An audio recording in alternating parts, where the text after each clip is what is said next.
भारत के सबसे महंगे होटल ताज होटल के वेटर की सैलरी आखिर कितनी होती है? एक ऐसी ट्रेन जो रोज सिर्फ एक बच्चे के लिए रुकती थी, पर क्यों? और क्या आप भी चॉकलेट खाते हैं तो हो जाइए सावधान, ये चॉकलेट आपकी जान भी ले सकती है। और इस होटल में जाने वाले लोगों को कैदियों की तरह रखा जाता है, पर क्यों? जानने के लिए बने रहिए वीडियो के अंत तक। नंबर 1, मुंबई की शान कहे जाने वाले ताज होटल को भारत का सबसे महंगा होटल कहा जाता है, जिसमें रहना किसी आम आदमी के बस की बात नहीं। यहाँ पर सभी अमीर आदमी ही आते हैं। पर क्या आपको पता है कि ताज होटल में काम करने वाले वेटर की सैलरी क्या होती है? आखिर ताज होटल में काम करने वाला वेटर कितना कमाता है? तो कई रिपोर्ट्स के मुताबिक ताज होटल में काम करने वाले वेटर को महीने के 1,30,000 रुपए या फिर 1,50,000 रुपए मिलते हैं, जिसमें सभी बोनस और पैकेज शामिल होते हैं। बात करें कुक की सैलरी की, तो ताज होटल के कुक की सैलरी उनकी काबिलियत के हिसाब से होती है। ये सैलरी 80,000 रुपए से 11 लाख रुपए तक हो सकती है। ताज होटल में दरबान यानी कि गार्ड की सैलरी 50,000 रुपए से 1 लाख रुपए होती है। ताज होटल में जितने भी नौकर होते हैं वो काफी ज्यादा होशियार होते हैं। नंबर 2, अगर आप चॉकलेट खाने के बहुत ज्यादा शौकीन हैं तो जरा सावधान हो जाइए, क्योंकि चॉकलेट आपकी जान भी ले सकती है। जी हाँ, आपने बिल्कुल सही सुना। 2014 में एक ऐसा मामला सामने आया जहां एक महिला जब अपनी बच्ची को हैलोवीन कैंडी खिला रही थी तो उसने देखा कि उस हैलोवीन कैंडी में एक पूरी की पूरी सुई रखी हुई थी, जिसे देखकर उसके होश उड़ गए। अगर उस समय वो उस कैंडी को ना देख पाती तो वो ऐसे ही अपने बच्चे को कैंडी खिला देती, जिससे ये उसके मुंह में जाकर उसे नुकसान पहुंचा सकती थी। और कई बार देखा जा चुका है कि चॉकलेट्स में अजीबोगरीब और खतरनाक चीजें निकलती रहती है, और इस तरह हैलोवीन कैंडी में कई बार सुई निकल चुकी है। हालांकि ये सुई कहां से आई थी इस बारे में तो कोई जानकारी नहीं है, पर हम आपसे इतना जरूर कहना चाहेंगे कि जब भी आप चॉकलेट या फिर कोई और चीज ले तो उसे अच्छे से चेक करके खाया करें। नंबर 3, दोस्तों एक बार एक ट्रेन में एक इंडियन आदमी बैठा था और उसी इंडियन आदमी के पास कुछ अंग्रेज बैठे थे। वो अंग्रेज उस इंडियन आदमी का मजाक उड़ा रहे थे, क्योंकि वो सोच रहे थे कि ये अनपढ़ है और इसको कुछ भी नहीं आता है। अंग्रेज लोग काफी मजाक बना रहे थे, लेकिन वो इंडियन आदमी बिल्कुल शांत बैठा था। ये सब देखकर अंग्रेज कुछ समझ नहीं पा रहे थे, लेकिन कुछ समय बाद वो इंडियन आदमी उठा और जाकर उसने ट्रेन की चेन को खींच दिया। ये सब देखकर सभी लोग हैरान रह गए और पूछा, भाई तुमने चेन को क्यों खींचा? तो उसने जवाब दिया कि मुझे लग रहा है कि आगे कुछ मीटर पर ट्रेन की पटरी टूटी हुई है। ये बात सुनकर सभी लोग जोर जोर से हंसने लगे कि ये शख्स तो यहीं बैठा है, इसको कैसे मालूम हुआ कि ट्रेन की पटरी टूटी है? लेकिन जब ट्रेन के कर्मचारियों ने आगे जाकर जांच पड़ताल की तो मालूम चला कि वाकई में ट्रेन की पटरी टूटी है। ये सब देखकर सभी लोग हैरानी में पड़ गए। जब लोगों ने पूछा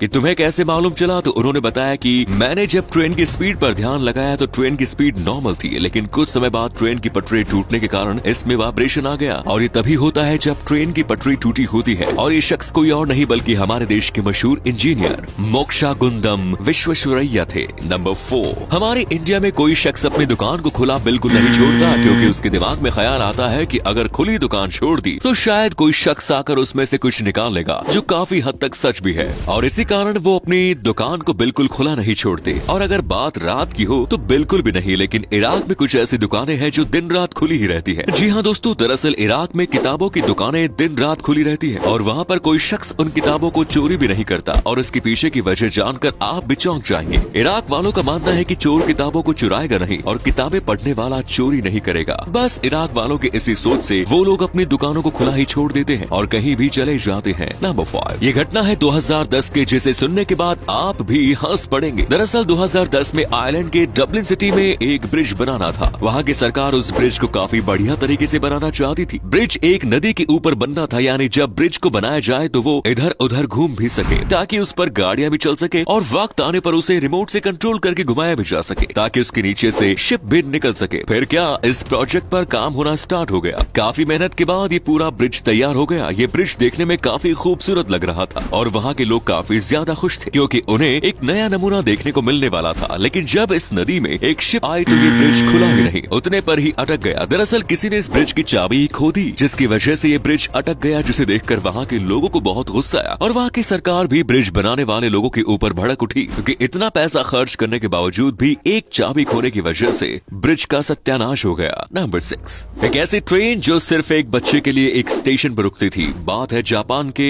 ओकाइडो शहर की, जहाँ एक स्टेशन था जिसका नाम कामीशिराताकु था। इस स्टेशन पर बहुत ही कम लोग आते थे और इसी कारण ये स्टेशन ऐसे ही पड़ा रहता था। वहाँ पर कोई भी नहीं रुकता था और इस कारण गवर्नमेंट को बहुत ही ज्यादा नुकसान हो रहा था, क्योंकि वहाँ पर कोई भी शख्स नहीं आता था। पर फिर भी ट्रेन रुकती थी। गवर्नमेंट इस स्टेशन को बंद करना चाहती थी, लेकिन इस स्टेशन पर कामा राडा नामक एक बच्ची रोज आती थी और ट्रेन में बैठती थी, क्योंकि वो एक स्कूल में अपनी पढ़ाई करती थी और वो अकेली ऐसी लड़की थी जो इस स्टेशन पर आती थी, फिर अकेले ट्रेन में बैठकर अपने स्कूल तक जाती थी। और इस प्रकार जापान की गवर्नमेंट ने अनाउंसमेंट की कि जब तक उस लड़की की पढ़ाई पूरी नहीं हो जाती तब तक उस स्टेशन को बंद नहीं किया जाएगा। और जब उस लड़की की पढ़ाई पूरी हो गई तब उस स्टेशन को बंद कर दिया गया। नंबर 7, हर साल गाड़ियों से टकराने की वजह से बहुत सारे जानवरों की मृत्यु हो जाती है, जो काफी चिंता की बात है। लेकिन फिनलैंड की सरकार ने इस बात को कुछ ज्यादा ही गंभीरता से ले लिया, क्योंकि फिनलैंड की सरकार ने एक ऐसा पेंट बनाया है जिससे ज्यादातर जानवरों को एक्सीडेंट से बचाया जा सकता है। क्योंकि ये पेंट एक खास प्रकार का पेंट होगा। जब भी किसी जानवर के सींग पर इस पेंट को लगाया जाएगा तो रात में गाड़ियों की हेडलाइट उस सींग पर पड़ेगी और वो सींग चमकने लगेगा और इस कारण वो जानवर एक्सीडेंट होने से बच जाएगा। ये पेंट जानवरों के एक्सीडेंट रोकने के लिए बहुत ही ज्यादा फायदेमंद है। और अगले फैक्ट पर जाने से पहले फोटो को ध्यान से देखिए और बताइए किसका फोटो दिखाई दे रहा है। इससे पता लगेगा आपका दिमाग और आंखें कितनी तेज है। मिलते हैं आपको 5 सेकंड्स। नंबर 8, एक ऐसा होटल जहां पर आपको बंदी बना कर रखा जाएगा। जैसे एक कैदी जेल में रहता है वैसे ही आपको इस होटल में रखा जाएगा और ये होटल नॉर्दर्न यूरोप के लातविया नामक इलाके में स्थित है। इस होटल की खास बात यह है कि इस होटल में आपको एक कैदी की तरह रखा जाएगा, यानी एक जेल में यहाँ आपको सुबह जल्दी उठाया जाएगा। पर आपको यहाँ डरने की जरूरत नहीं है, क्योंकि यहाँ पर लोग अपने आप रहने के लिए आते हैं। आपको बता दें कि ये होटल पहले एक जेल हुआ करता था, लेकिन अब इसको बदलकर एक होटल बना दिया गया है। बहुत सारे लोग यहाँ पर आते हैं और इस जेल वाले होटल में रहते हैं। ये अनोखा होटल बहुत ही ज्यादा प्रसिद्ध है। इस होटल में वो सभी काम होते हैं जो एक जेल में होते हैं। लोगों को इस तरह इस होटल में इसलिए रखा जाता है ताकि वो आजादी की अहमियत समझ सके। धन्यवाद।